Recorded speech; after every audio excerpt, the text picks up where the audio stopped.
বাংলাদেশের যে যেখান থেকে দেখতেছেন আপনাদের সকলকে অসংখ্য ধন্যবাদ।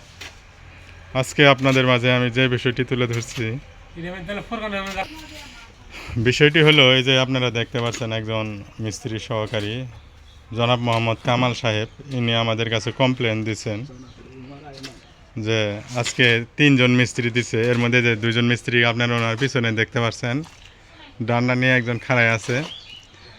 তে কামাল সাহেবের অভিযোগ হলো সে 3 জনের পেশার আমি একা কীভাবে নেব।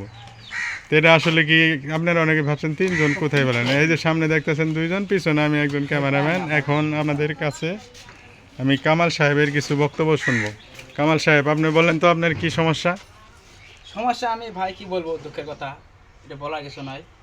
যে আজ যে কাজ করে যাচ্ছে আমার সাথে 3টে মিস্ত্রি দিছে, 3টে মিস্ত্রি একটা জোগাড়ি দিছে। আমার খুব প্রেশার যাচ্ছে আজের কামের মধ্যে। আমি এই কামের প্রেশার লোডটা দিতে পারবো না পাবো না, এটা আমি চিন্তা ভাবনা করতেছি আর কাজ করতেছি। কিন্তু উচ্চাগারে কীভাবে 3টে মিস্ত্রি এটা জোগাড়ি দিল, এটা কি ঠিক হয়েছে?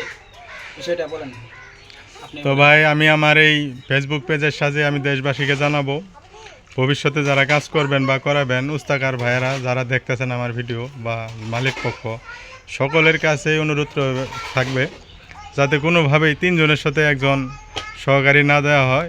কারণ 3 জনের পেশার একজন কীভাবে কুলাবে, সে তার বক্তব্য জানালো। ততক্ষণ পর্যন্ত সকলেই ভালো থাকবেন, সুস্থ থাকবেন। আজকের মতো এই পর্যন্তই। আল্লাহ হাফিজ।